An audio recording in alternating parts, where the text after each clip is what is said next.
The morning of June 6, 1944, dawned over the Normandy coast like a pale, trembling promise. At 05:30, the horizon filled with the silhouettes of thousands of Allied aircraft, wings stretching across the sky in an almost mechanical precision. The low hum of engines created a river of sound, relentless and deafening, while below the beaches waited, desolate, fortified, and unaware of the storm above. To anyone on the ground, it must have seemed an unbroken wall of metal and hope. To the men in the cockpits, it was a sky poised between triumph and catastrophe. Already the first problem made itself painfully clear. Amid the organized chaos, pilots struggled to distinguish friend from foe. The gray-blue haze of early morning, combined with the heat shimmer rising from the beaches, turned every plane into a ghostly silhouette. For a brief, terrifying instant, every shadow in the air could be the enemy, or worse, an ally. The instruments told one story, the eyes another, and in that divide, uncertainty took root. A single, fatal moment crystallized the danger. Gunners opened fire at shapes that moved too quickly to identify, tracer rounds arcing through the sky with mechanical indifference. One aircraft, a Spitfire rising too fast through the formation, erupted in a shower of sparks as bullets tore through its fuselage. Inside, the pilot wrestled with disbelief. The enemy he had trained to hunt was nowhere in sight. Only the telltale markings of his own squadron flashed across the wings before the cockpit went silent. Fear settled into every cockpit like a weight. A young lieutenant, barely 20, realized with a jolt that he was being targeted by his own side. The gunner above him hesitated for a fraction of a second, long enough for a human heartbeat, too short to prevent catastrophe. He could see the glint of a helmet, the movement of hands, friends, not foes, and yet the machinery of war did not wait for recognition. In those seconds, fear became a concrete presence, heavier than any bomb or anti-aircraft shell. On the ground, commanders confessed to a grim reality. They knew from endless simulations and practice runs that friendly fire was inevitable. "We have prepared for casualties," one officer admitted later, his voice even but haunted. It was an admission without solace. Precision, in theory, was impossible, and chaos had already claimed a dominion over the sky. Their only hope was that the scale of success would outweigh the scale of mistakes. The statistics were horrifying in their abstraction. The invasion depended on flawless coordination. Tens of thousands of men, thousands of vehicles, and hours of synchronized flight. One misstep, one misread signal could multiply errors exponentially.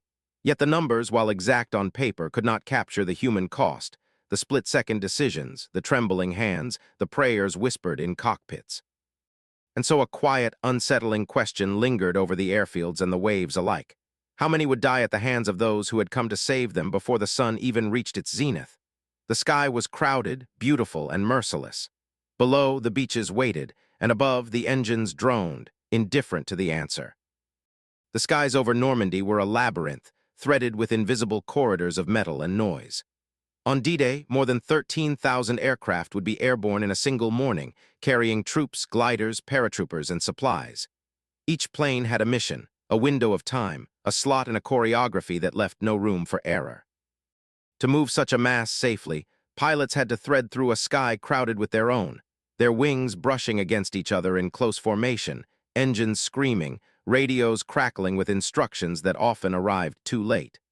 This was the war's most dangerous bottleneck. Even the best technology could not guarantee safety. Radar, still in its adolescence, had gaps that left vast swaths of sky blind. Identification friend or foe transponders were unreliable, their signals patchy and sometimes non-existent. Pilots could not rely on instruments alone. They had to see, to judge, to trust their eyes, and in the morning haze over Normandy, vision often betrayed them. A Spitfire could become a silhouette of a Junkers, a C-47 vanish into the glow of the rising sun, and a split-second hesitation could turn recognition into tragedy. Training itself contained a cruel paradox. Pilots were drilled to fire quickly, to seize fleeting opportunities before the enemy could act, yet they were simultaneously taught to identify slowly, to confirm before committing. In combat, these lessons collided. The mind, compressed by stress and speed, often made the choice for them. Muscles acted before judgment, and guns spoke before pilots could whisper the name of their target. Psychology compounded the problem. The pressure of combat, the roar of engines, the scent of cordite, the weight of thousands of lives below pushed men to act prematurely. Fear harpened reflexes but dulled reason. One hesitation could mean death. One snap judgment could kill a comrade. Bomber crews who had flown over Sicily and Italy remembered the screams of men felled by their own bombs, the endless regret that lingered long after the smoke cleared. Commanders, reviewing every report, sought patterns in chaos. Silhouettes were too similar, lighting too poor, and the human eye too fallible under stress. They traced every near miss, every misfire, every wrong target, trying to calculate the unpredictable. Yet calculations could not capture the intangible. The way a cloud could hide a formation, the way sun glinted off a wingtip at exactly the wrong angle, the way fear bent perception in its own cruel shape. With each passing hour, the fear grew that D-Day's grand design might collapse from within. Not by German guns, not by fortifications, but by the very air power that had been entrusted to secure victory. Men and machines, trained and primed, hovered on the knife edge of disaster, waiting for a signal that might never arrive in time. And as the first waves approached the beaches, a silent question lingered over every cockpit and command post. Could the greatest armada in history survive the chaos it carried within itself? Only days before the invasion, a decision rippled through Allied headquarters that would leave ground crews and pilots alike scrambling in disbelief. Every aircraft assigned to D-Day would be painted with black and white stripes. The so-called invasion stripes were not a suggestion. They were an imperative.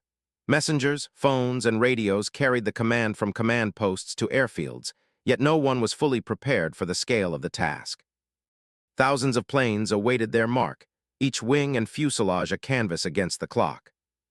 For the men on the tarmac, the order was both simple and impossible. They faced fleets of bombers, fighters, and transports that had been polished, tuned, and inspected for weeks.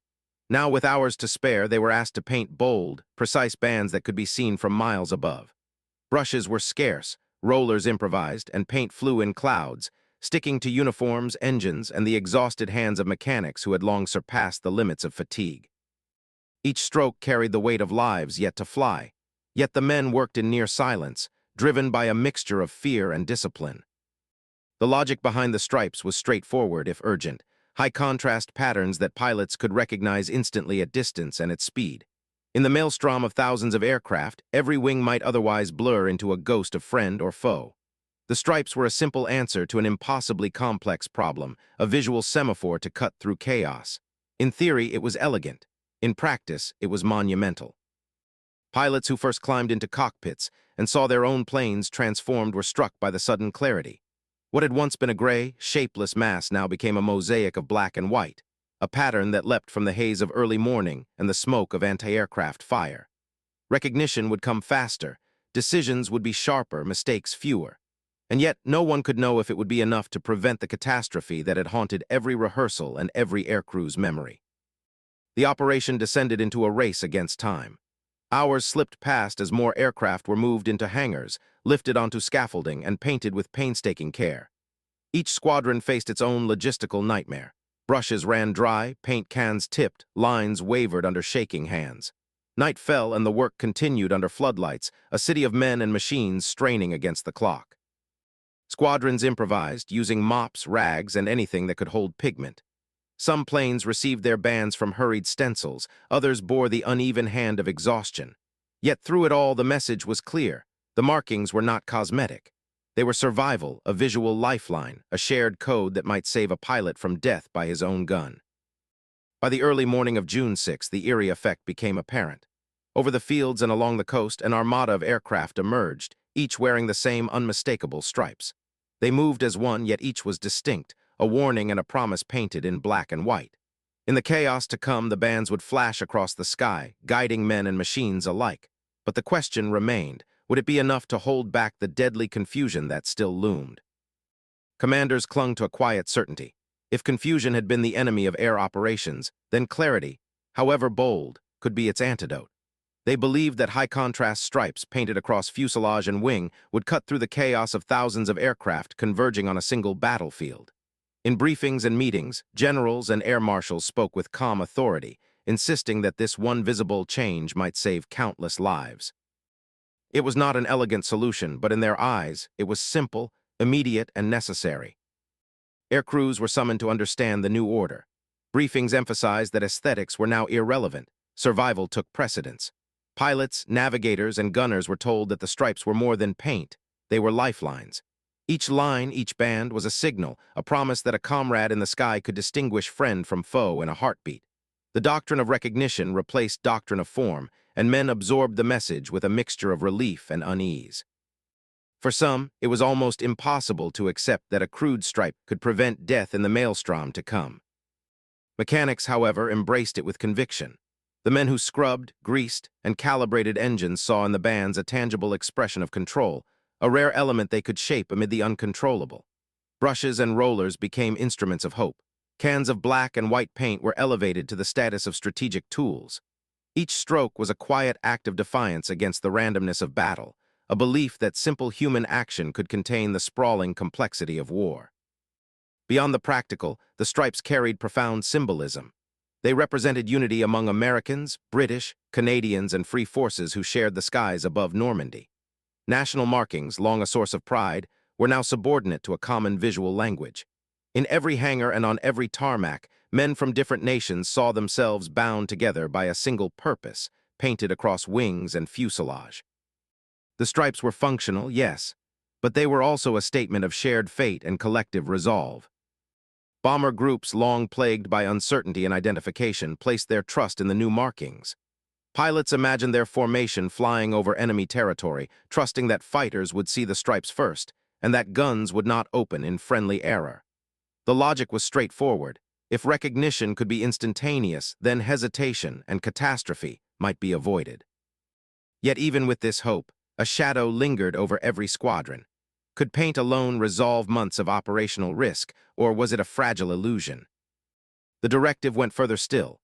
Pilots were instructed to paint over their national insignia in obedience to the stripes, an act that required both precision and humility. Stars, roundels, and crosses vanished beneath bold lines, replaced by a pattern designed solely to convey clarity.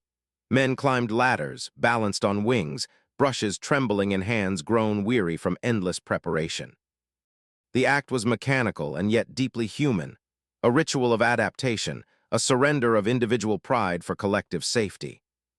By nightfall, a quiet, collective hope had taken hold. Across airfields from England to southern France, men and machines were unified by a single visual change, a simple intervention that promised to correct months of operational risk. They believed that in a sky crowded with danger, a black and white stripe could be the difference between life and death. Yet beneath that hope, an unspoken question remained. Could a single pattern painted on fuselage and wing withstand the chaos, fear, and split-second judgments that would define D-Day? As the invasion approached, a quiet unease began to ripple through command posts and hangars alike. The very stripes meant to save lives also made the aircraft unmistakable from a distance. Suddenly, the question could not be ignored. If these bands allowed allies to identify each other, would they not allow the Germans to do the same? Doubts gnawed at planners, a shadow hovering over every calculated advantage. Commanders weighed the dilemma with grim logic. Visibility promised coordination, but it came at the cost of tactical surprise. Every flight path, every formation could now be read at a glance by enemy eyes. In briefings, the debate was clinical yet tense. Clarity versus concealment, life versus advantage. The solution was neither elegant nor complete, but in the calculus of D-Day, imperfect options were all that remained. Meanwhile, Luftwaffe analysts began to notice the unusual markings. Reconnaissance reports highlighted clusters of aircraft with bold, geometric stripes, an anomaly in a sky dominated by uniform insignia. German pilots would see them, and their eyes might react as intended, targeting formations with caution, or as feared with precise intent. The Allies had cast a signal into the air, and there was no turning back. Pilots themselves wrestled with the implications. In dimly lit briefing rooms and on frost-laden tarmacs, they debated whether the stripes might make them targets. Some argued that any added visibility was a fatal invitation, a bull's painted across metal and canvas. Others contended that recognition by friends far outweighed recognition by foes, that certainty in the sky could prevent more deaths than it invited. Beneath the tactical calculu, lay a moral psychology that would shape the hours to come. Men were asked to trust the instincts of their allies more than the reactions of their enemies. The stripes were not merely practical.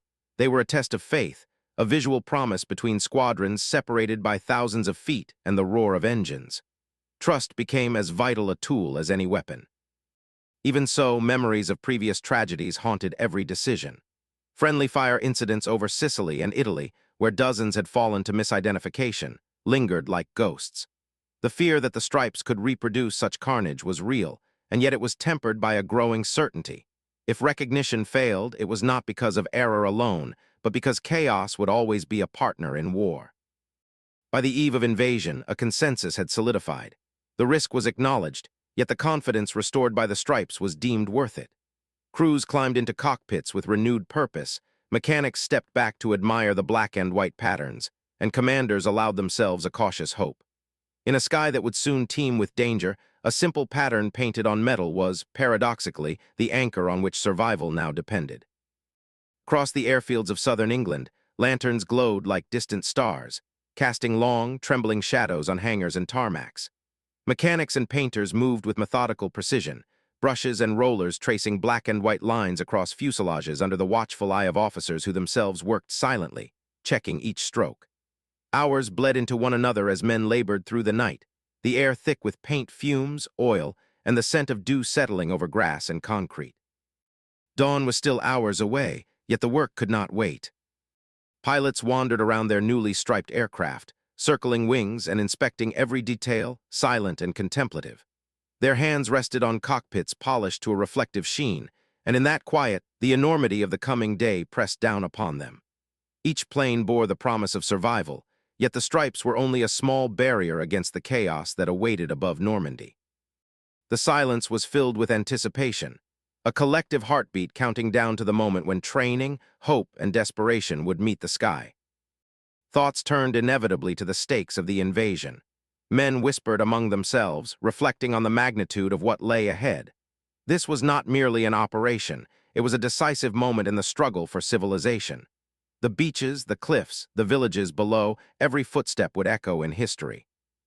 And above it all, these aircraft, now transformed by simple paint, were the lifeline for tens of thousands of soldiers whose survival depended on timing, coordination, and the fragile certainty that they could be recognized as friends in the chaos of war. Gunners, tasked with protecting the formation from both enemy and accidental fire, memorized the rhythm of the stripes in the dark.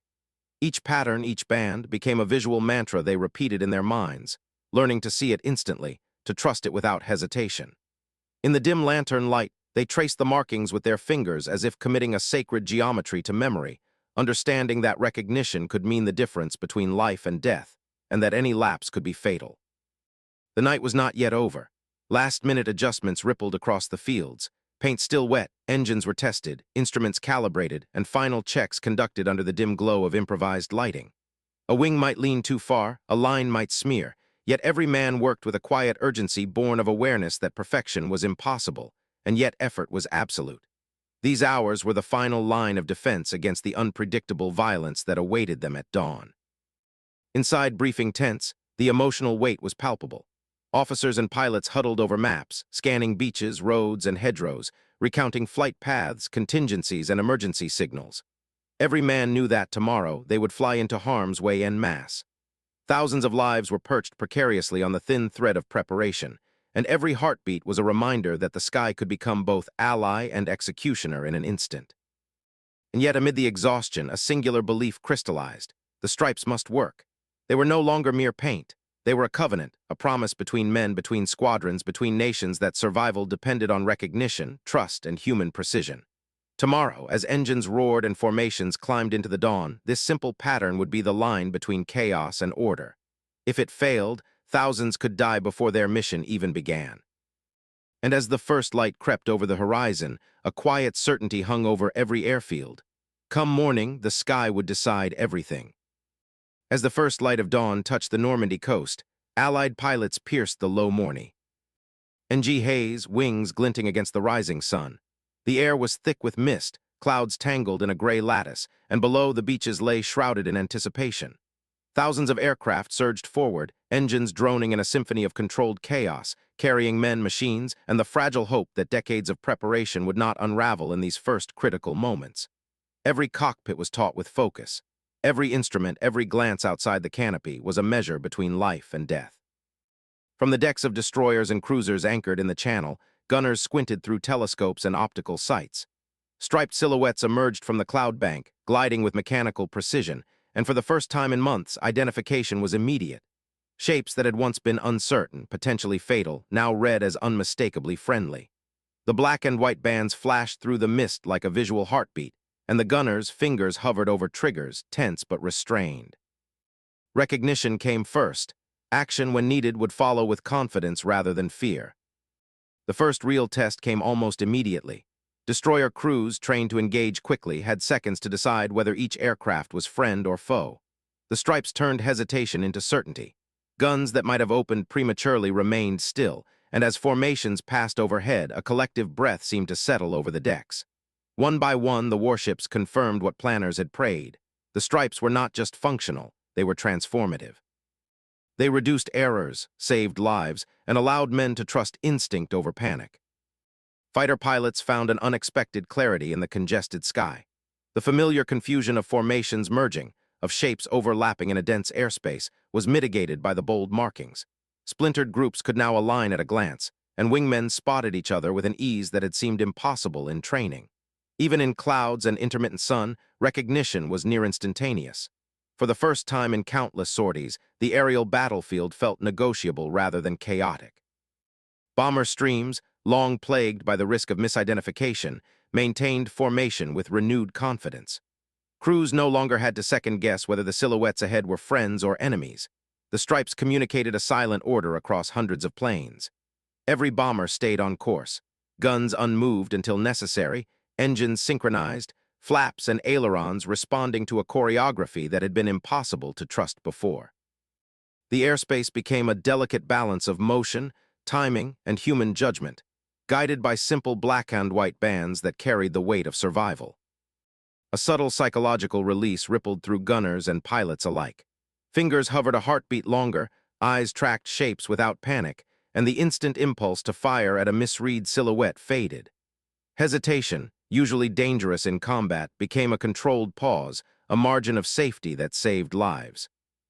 In that quiet space between recognition and action, the men began to feel the profound effect of preparation.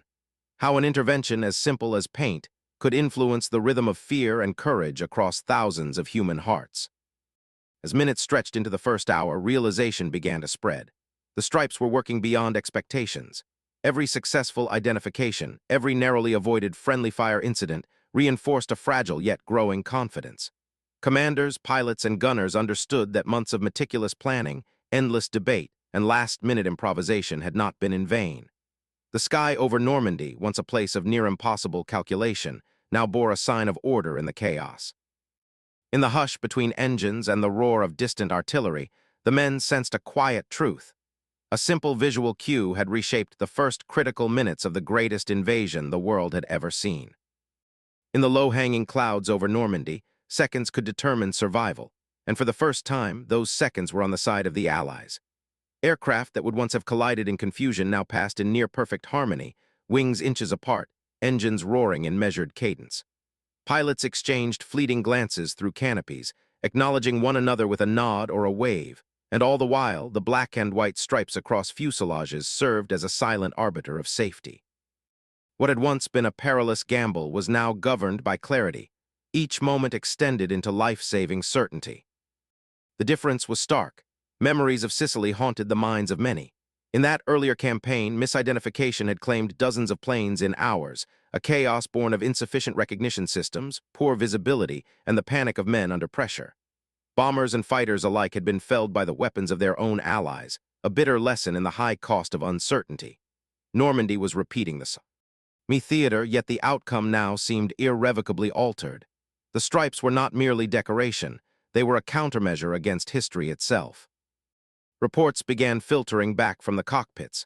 Pilots marveled at the speed with which they could identify friendly formations, reacting almost instinctively rather than hesitating under doubt. The once frightening exercise of weaving through crowded skies had become manageable, the visual rhythm of black and white bands translating into instantaneous recognition. Maneuvers that previously required tense calculation were now executed with fluidity. The psychological burden of uncertainty lifted just enough to allow judgment to keep pace with reflex. Air controllers, stationed across England and on temporary command posts near the coast, coordinated the massive aerial armada with a newfound confidence. Radio chatter was less frantic. Instructions were followed with precision, and gunners hesitated only the barest fraction of a second before engaging enemies. The fear of fratricide, which had hung like a shadow over every prior operation, was mitigated by the simple, bold signal painted across wings and fuselage. A complex network of men and machines, once teetering on the brink of disorder, now functioned as a coherent organism. Below, the effect extended to the ground. Infantrymen and artillery crews craned their necks toward the sky, scanning for the approaching stream of aircraft. The stripes were immediately legible, a visual shorthand that erased the anxiety of misidentification. Soldiers could distinguish friend from foe before bombs fell or fighters strafed, a small but critical margin that preserved lives and bolstered morale. In the midst of chaos, the simplest change had become the most effective tool of survival. Data, painstakingly collected even in the first hours of the invasion, confirmed what men had begun to sense intuitively. Visibility had increased dramatically. Misidentification incidents had fallen to levels previously thought impossible under such conditions. Seconds gained through clear recognition translated directly into preserved lives, intact formations, and coordinated attacks that could reach their targets without interference. The mathematics of war, so often abstract and detached from human experience, now bore a tangible imprint in the lives saved by lines of paint. The lesson was unmistakable. In the maelstrom of battle, simplicity often outperforms complexity. Complex systems, intricate protocols, and sophisticated machinery could not guarantee safety in the compressed space of seconds. Yet a visual cue, bold and unambiguous, could govern human behavior more reliably than charts, radios, or algorithms. Men and machines learned almost instinctively that in war, clarity could be as lethal, or as protective, as firepower itself. And as the first waves pressed deeper into Normandy, one quiet truth began to settle over the air and the land alike. In those vital seconds, a stripe on a wing had become more valuable than any gun, any plan, any ordnance. Above the sun-drenched beaches of Normandy, Allied fighters met the few remaining Luftwaffe interceptors in a tense, high-stakes ballet of speed and fire. Spitfires and P-51 Mustangs weaved through the pale morning haze, engines screaming and cannons rattling, as German aircraft attempted to disrupt the first waves of the invasion. Each maneuver was fraught with danger, not only from enemy fire but from the crowded formations of friends, wings slicing close enough to clip ailerons if judgment faltered. Yet in this deadly dance, the stripes gave men a precious advantage: clarity in motion, a visual rhythm that separated ally from adversary.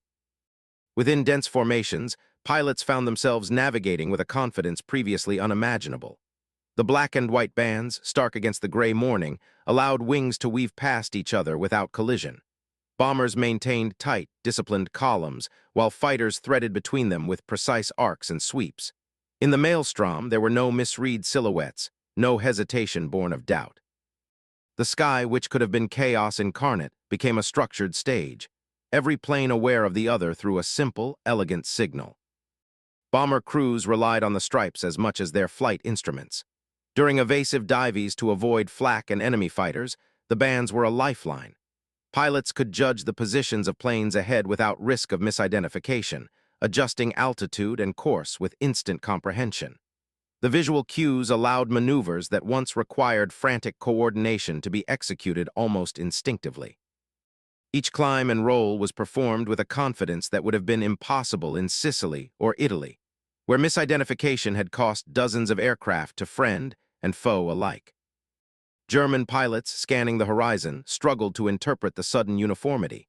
The invasion stripes turned a chaotic eye. Real tableau into a disciplined mosaic, leaving opponents uncertain of which aircraft were threats and which were allies. Confusion became a weapon in itself. The striking consistency of the markings made it difficult for Luftwaffe gunners to pick targets.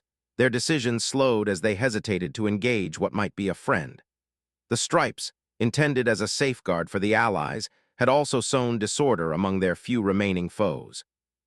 Coastal gun batteries, poised to fire on any perceived threat, hesitated as identification became unmistakable.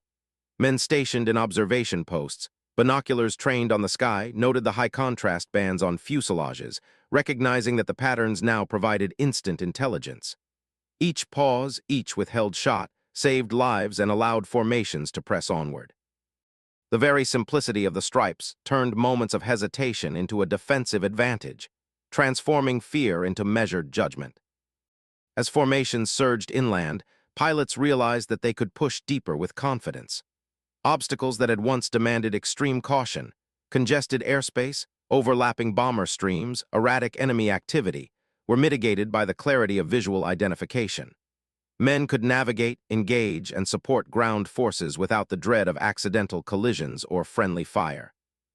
The stripes were no longer a precaution. They were a tool that allowed audacity to operate within safety, enabling tactical decisions that had once seemed impossible under the stress of combat. By midday, the stripes had proven their worth in the harshest conditions imaginable. Above beaches pocked with fire and smoke, over cliffs bristling with artillery, and amid the chaotic roar of men and machines, the simple bands had reduced errors, enhanced coordination, and preserved lives. The sky, once a domain of near-impossible judgment, had been rendered legible. In the maelstrom of D-Day, where every second could mean death, a visual cue born of last-minute improvisation had become an indispensable instrument of survival, its value confirmed in the crucible of combat. As the morning unfolded over Normandy, Allied command began receiving the first casualty reports. In contrast to the grim predictions, the numbers were remarkably low. Across the sprawling network of airfields, headquarters, and naval command posts, a quiet astonishment rippled through the officers and clerks tallying the losses. What had been anticipated as a bloody test of coordination, the potential disaster of friendly fire across thousands of aircraft, had not materialized. Relief was tempered by awareness that the day had only just begun, yet the signs were unmistakable. Something had gone right. Analysts pored over data as it streamed in from every squadron. Every flight report, every gunnery log, every reconnaissance check painted the same picture. Aircraft lost to friendly fire were nearly eliminated. Incidents that had once been inevitable, memorialized in Sicily and Italy, were now conspicuously absent. Pilots had recognized their comrades instantly. Bombers had maintained formation under stress. Fighters had threaded through congested airspace without collisions, and gunners had hesitated only long enough to avoid tragedy. In the language of numbers, the stripes were a revelation, and their value could be quantified in lives saved. Naval officers, observing from ships anchored in the Channel, were equally astonished. Destroyers and cruisers, historically plagued by misidentification and hesitation, reported near-perfect recognition of aircraft overhead. Guns remained silent except when engagement was required, and the familiar anxiety that had accompanied every past operation was noticeably diminished. Men who had expected chaos now marveled at order, the difference rendered visible by nothing more than paint applied in the hours before D-Day. Fighter leaders, their voices carrying a mixture of incredulity and gratitude over the radio, began calling the stripes the day's quiet miracle. They marveled at how a simple visual cue had reshaped behavior across the air armada. The psychological burden of fear, doubt, and split-second hesitation had been lifted. Pilots felt liberated to maneuver, to engage, and to coordinate with confidence, while crews below the clouds could act with trust rather than suspicion. In a war dominated by machinery and firepower, it was human perception, guided and clarified, that had become decisive. Emerging reports quantified the impact in unprecedented terms. Analysts estimated that hundreds of potential friendly fire incidents had been prevented in the first hours alone. Seconds saved in recognition had multiplied into dozens of preserved lives, intact formations, and uninterrupted missions. Each avoided collision, each restrained burst of gunfire, reinforced the turning point. The invasion's air plan could function at scale without collapsing under its own internal friction.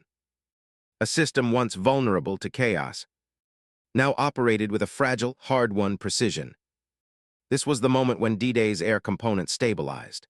The air plan, which had teetered on the brink of catastrophe in simulations and rehearsal, now held under real combat conditions.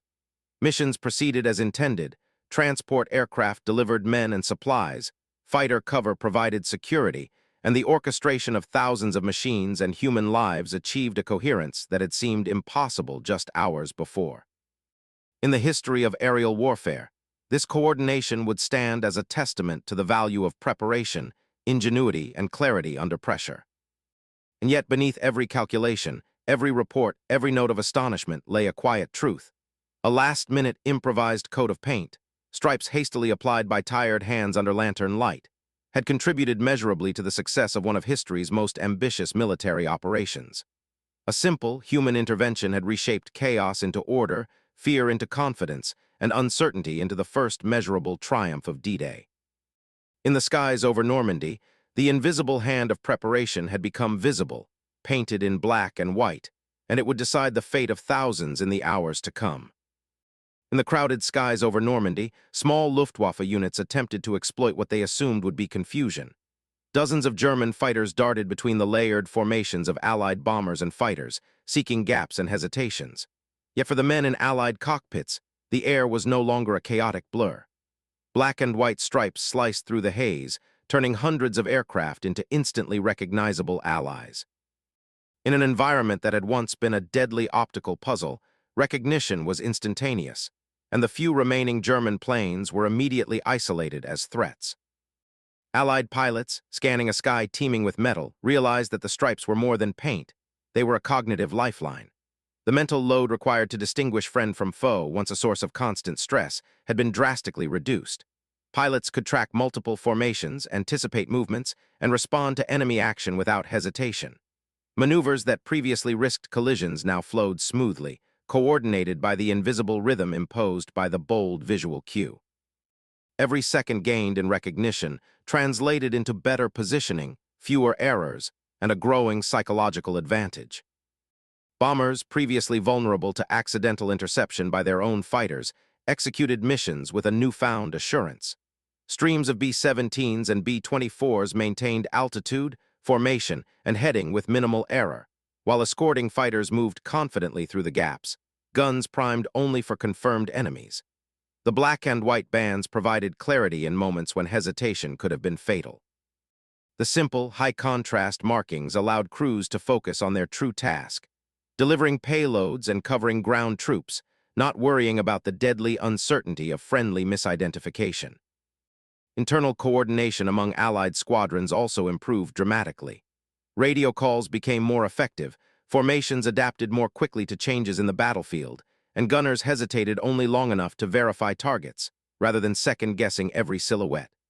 The stripes acted as a shared code that simplified the complexity of aerial command. Leaders could issue instructions, pilots could respond, and the flow of action across hundreds of machines became coherent. The sky, which might have been an arena of confusion, functioned instead as an orchestrated network of human and mechanical precision. The effect cascaded across the battlefield. Pilots and crews could concentrate fully on the true enemy, German fighters, flak, and anti-aircraft batteries, without fear that their own side would complicate every decision. Split-second maneuvers, defensive roles, and offensive sweeps were executed with clarity, confidence, and efficiency. Men reported a sense of relief they had never experienced in previous campaigns. The stress of identifying friends, a cognitive burden carried on every sortie, had been reduced almost to zero. In the theater of war, simplicity had become an instrument of survival. By midday, it was clear that air superiority, long a precarious goal over the invasion beaches, had been achieved. The Luftwaffe, small and fragmented, could not penetrate the orderly formations. Allied fighters intercepted attacks with precision, bombers completed missions intact, and the layered defenses of men and machines moved as one. The air above Normandy, once a potential source of chaos and friendly fire catastrophe, had become a controlled and lethal domain, dominated by clarity, coordination, and trust. In the end, the stripes, paint applied hastily in the lantern light of British airfields, proved decisive. They reduced errors, enabled rapid internal coordination, and allowed pilots and crews to focus on the real threat. In that critical day, air superiority was not merely a function of numbers or firepower. It was the product of human perception enhanced by preparation and ingenuity. The invasion's fate was sealed not by chance, but by a simple, last-minute intervention that allowed men to see clearly, act decisively, and survive amidst the chaos of history unfolding. By the close of the first day over Normandy, data began to tell a story that few had expected. Analysts meticulously tabulated losses, reviewing aircraft logs, gunnery reports, and operational communications. Hundreds of planes had survived the opening 24 hours of the invasion that, in earlier campaigns, might have been lost to the chaos of friendly fire. Every number, every confirmed return pointed to a singular, almost miraculous factor: the stripes. A simple coat of black and white, applied hurriedly in the lantern glow of airfields, had preserved lives, machines, and missions in a way that technology had often failed to achieve. Commanders poring over these reports reflected with quiet astonishment on what they were witnessing. The success of the invasion had long been assumed to depend on superior firepower, precise bombing, and overwhelming numbers. Yet in the calculus of survival, it was recognition discipline, the ability to see and trust one's allies instantly, that had become decisive. Generals and air marshals acknowledged, in hushed tones across maps and tables, that the strategic victory above Normandy owed as much to visual clarity as to guns or bombs. The skies, once a domain of near-impossible coordination, had been rendered navigable by a single, human-scale I pray he grows out of it, but if he does not, then this account is my protection. One day your salvation. Walt's eyes blurred. He kept reading.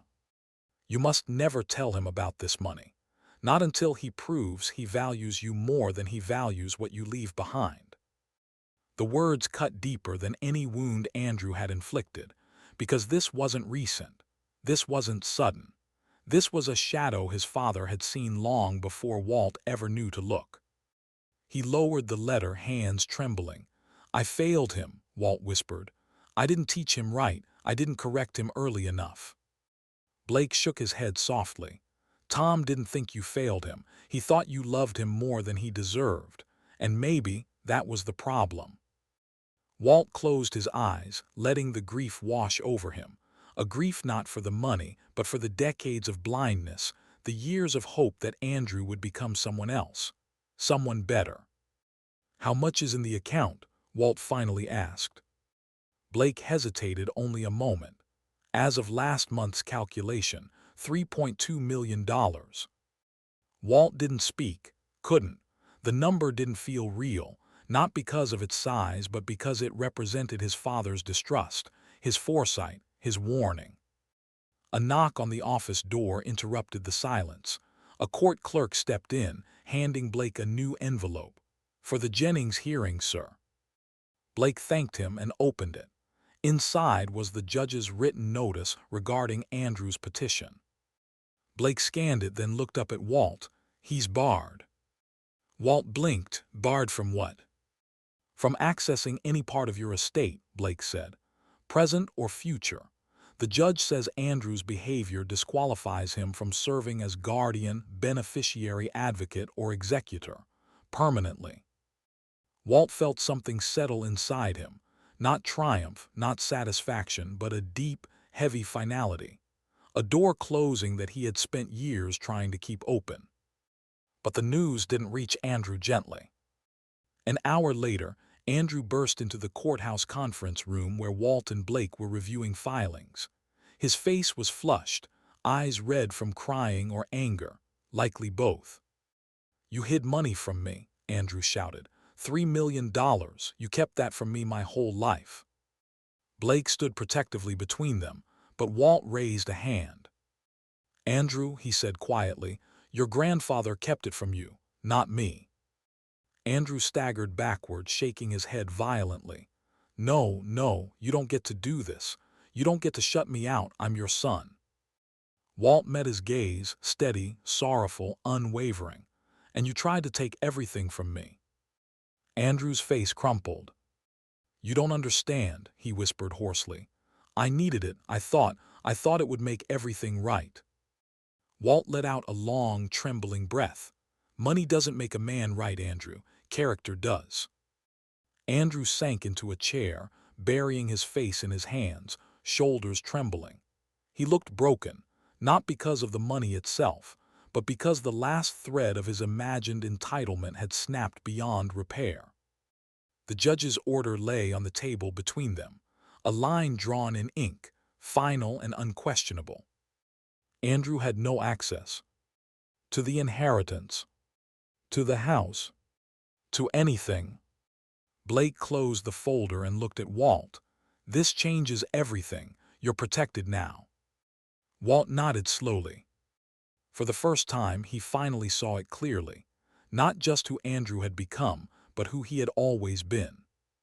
And who Walt needed to be moving forward. The courtroom battle wasn't over yet. But the power had shifted forever. The courthouse felt strangely quiet the morning Walt filed the no-contact order. Not hostile, not heavy, just quiet. As if even the walls understood what this moment meant for him. Blake walked beside him carrying a thin stack of finalized documents, but the emotional weight of them was far from thin. "You're sure you want this permanent?" Blake asked gently as they reached the clerk's counter. Walt nodded. "I've been sure for a long time, I just wasn't ready to admit it." The clerk reviewed the paperwork, stamped each page with a loud, decisive thud, and slid copies back across the counter. "Mr. Jennings," she said, "once this is processed, Andrew and Melissa are legally barred from contacting you in any form. Phone calls, visits, messages, anything becomes a criminal violation."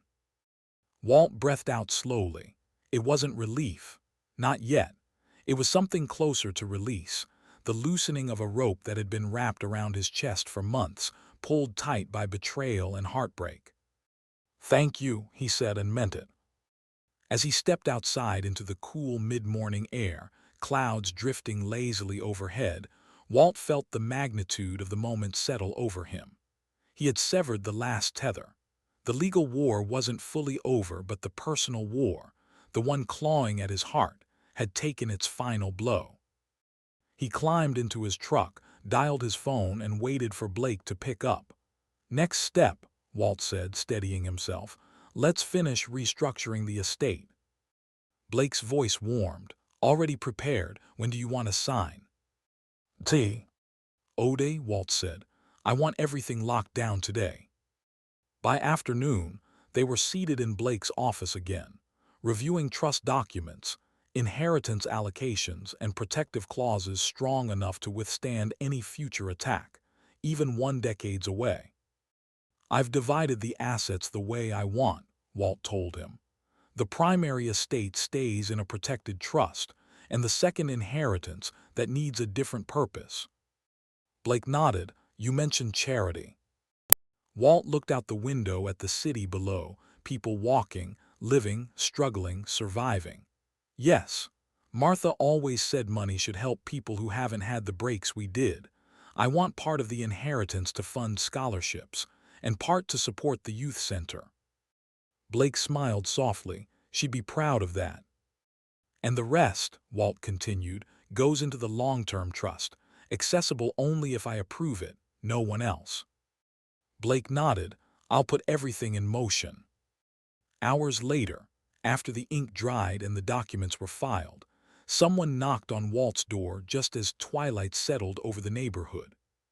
Carl Benton stood outside with a folder tucked under his arm and a determined look on his face. "We held a neighborhood meeting," Carl said.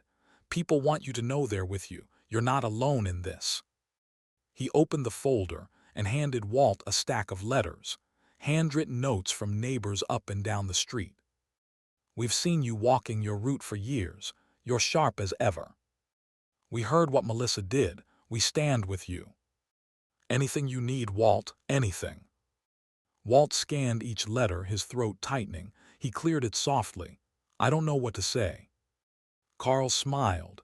"You don't have to say anything. Just know you've got people in your corner." Walt set the letters carefully on the hall table, a testament to the power of chosen family. He felt something shift inside him, something warm and fragile, gratitude replacing despair, community replacing isolation. But the consequences for Andrew continued to ripple.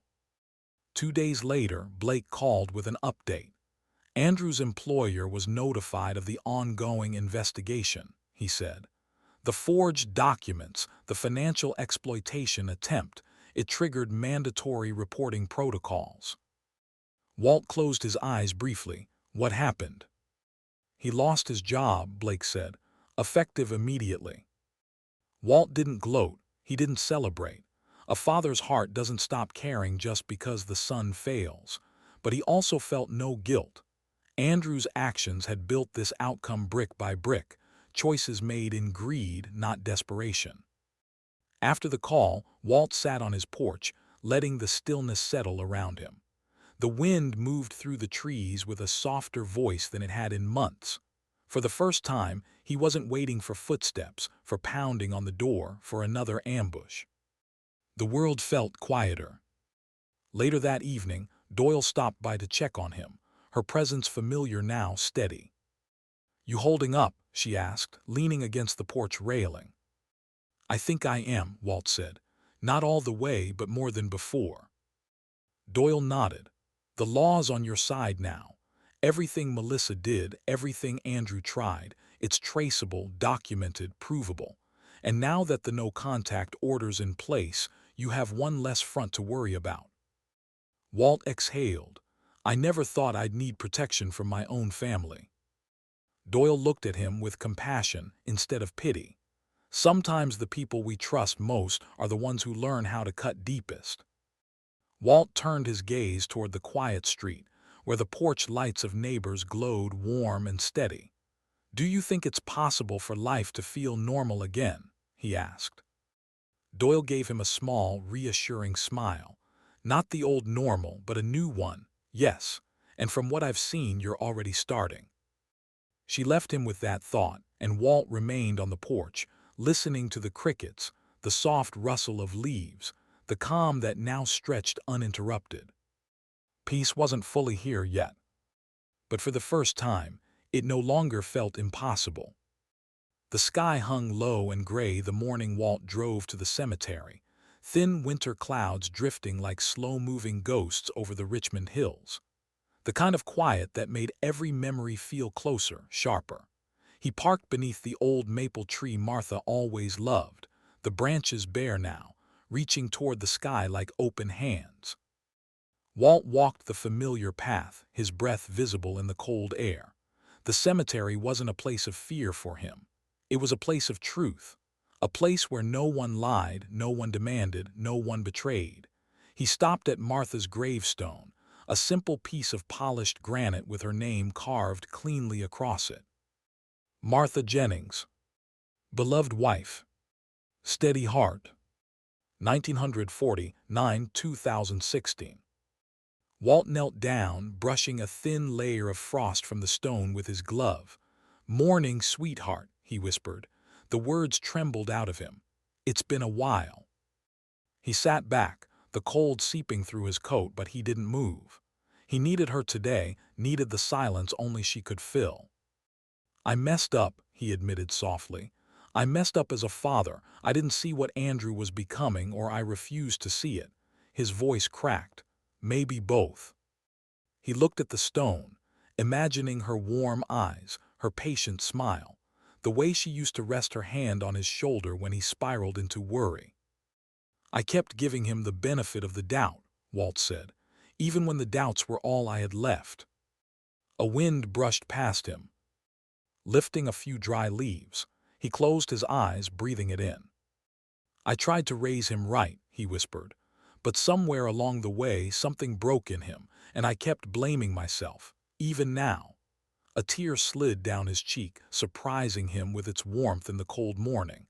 "But I think I'm finally understanding what you always tried to tell me." He placed his hand on the stone. "I can't sacrifice myself to save someone who doesn't want to be saved." The truth of that settled inside him, painful but solid.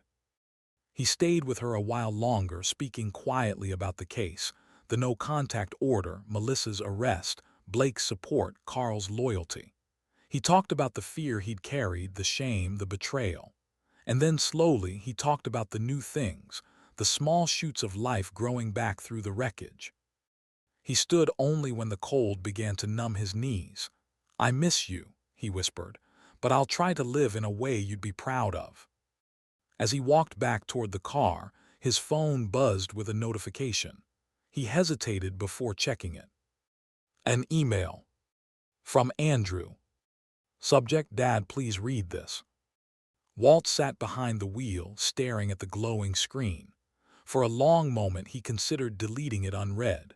But something, perhaps habit, perhaps a lingering sliver of hope, made him open it. The letter was long. Pages of words, apologies, explanations, denial, regret, half confessions, half pleas.